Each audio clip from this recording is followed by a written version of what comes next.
All right, welcome back. Now to the important issue of Red Dress Day, which was yesterday. Just before bringing Pam Parsons on, what is Red Dress Day? May 5th is the National Day of Awareness for Missing and Murdered Indigenous Women and Girls and 2SLGBTQI plus people, also known as Red Dress Day, coined by Métis artist Jamie Black as an aesthetic response to this critical national issue.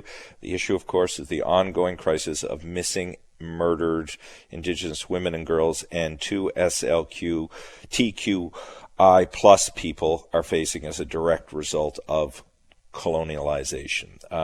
Minister Pam Parsons, Minister of the Status of Women and Gender Equality, is on now. Pam, good to talk to you. How are you? Good afternoon, Tim. I'm good, thank you, and certainly thank you for the invitation to come on the show to talk about, of course, this important day, Red Dress Awareness Day. But as you and I both know, and many would agree, it's important, of course, to keep these initiatives and this awareness in mind all of the time, year round. I mean, so much of this story is just utterly heartbreaking, particularly the Manitoba aspect of it, where so many women, particularly Indigenous women, went missing. Some more cynical might say, well, then why do we have to recognize it nationally? What's your response to that, Pam? Well, I think, it's, as you know, some years ago, there was a national inquiry, and it's probably long overdue. As we know, Indigenous women and girls and 2SLGBTQIA plus peoples, of course, they experience violence, crimes, gender-based violence, and, of course, death, murder, significantly at higher rates than non-Indigenous. And I was happy to see, a well-deserved inquiry into this matter. And as we know, there were calls to justice. But what I can tell you in particular, even locally here, and first and foremost, I have to commend our Indigenous leaders here in this province, in particular our women Indigenous organizations, for the work that they're doing. And the advocacy that they're doing constantly, and the important strides that they are making on the front lines. For example, there was the local reconciliation, the local women Indigenous groups here put forth a report with 196 recommendations in a report called "Hear Our Voices." And that was presented to myself, my colleagues, the Minister of Justice and Public Safety, as well as the Minister for Indigenous and Reconciliation, as well as the Premier. And one of the calls in that actually was to establish a Reconciliation Council. Now, for the first time in our history, we actually have implemented such a council, the Reconciliation Council, and it's led by the Indigenous women leaders in the province as well as government officials. So that council was implemented just less than 2 years ago, and significant funding support has been put forth to that council. There have been a number of meetings to really get down, down to the literally rolling up sleeves and getting some good, solid, tangible work done for things that, to work ultimately toward reconciliation, and ultimately to, of course, the goal is to prevent and eradicate gender-based violence. So significant work to be done in there. Also, through my Department of Women and Gender Equality, there's a significant funding that goes annually for Indigenous grants, violence prevention grants. And as a matter of fact, team, we're going to be making some announcements. Not all of them have been made at this point, but over $300,000 from my department this year will go to such grants for violence prevention.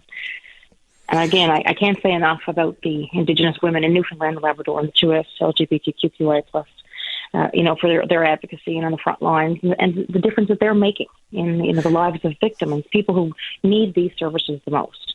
And I think what's important too, Pam, is for people who don't understand this, they come to understand it, and they are made to feel a little bit uncomfortable about it, not because they themselves are negligent in addressing it, but I think people have to understand that violence against women is still real. It's still pervasive. I mean, we only need to look to Nova Scotia and the inquiry there around the mass shooting and some of the conclusions that inquiry came forward with about the epidemic, as they described it, of domestic violence there. I mean, I'm sure it's the same for you as it is for me. People will say, well, why are we always talking about this? Why are we always talking about reconciliation and colonialization and understanding that? This all seems so woke. There are things that are woke, but I would argue this is not woke.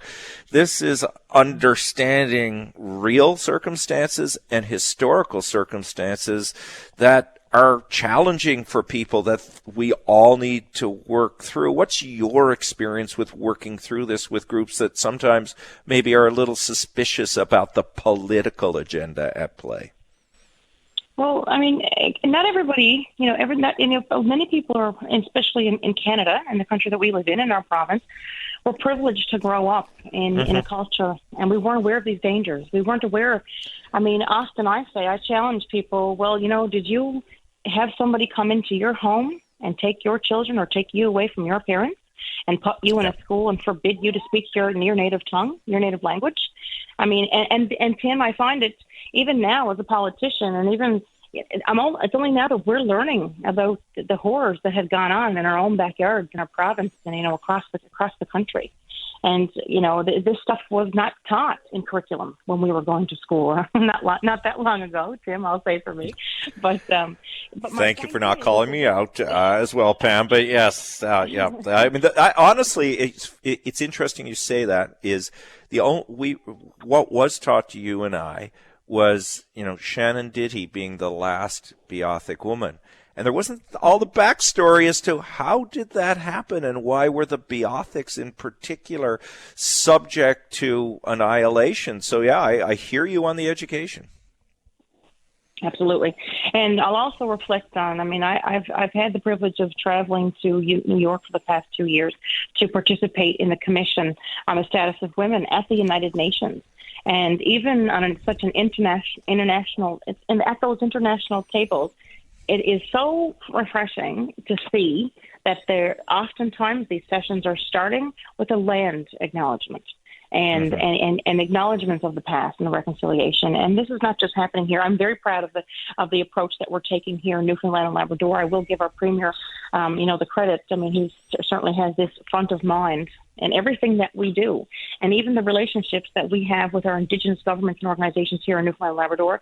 But to see that at my FTPs every time I travel, at our federal, provincial, territorial meetings annually, as well as, like I say, at the United Nations, to see this, it's long overdue, but it's one step toward reconciliation to see that these acknowledgements and that we're talking about these things, we're hearing these stories, and ultimately policies are being shaped in order to prevent such things from happening now, moving forward, but at the same time learning about our history and what has happened, because it's very real. It may not be, not everybody, like I said earlier, has experienced this or even been aware of it. But we do know people in our very own province and across our country, as well as the United States, have experienced such horrific, and I say it's nothing short of a genocide.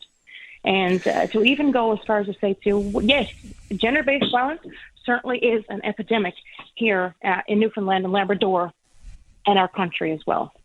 All right. Well, we'll leave it there, but we won't leave the conversation because it's one that needs to keep happening and policies need to keep coming forward to address it. Pam Parsons, nice talking to you today as always. Thank you, Tim. And I will say, it's important that we work together toward reconciliation and that these initiatives are Indigenous-led. So, again, thank you to everybody who's doing their part for this.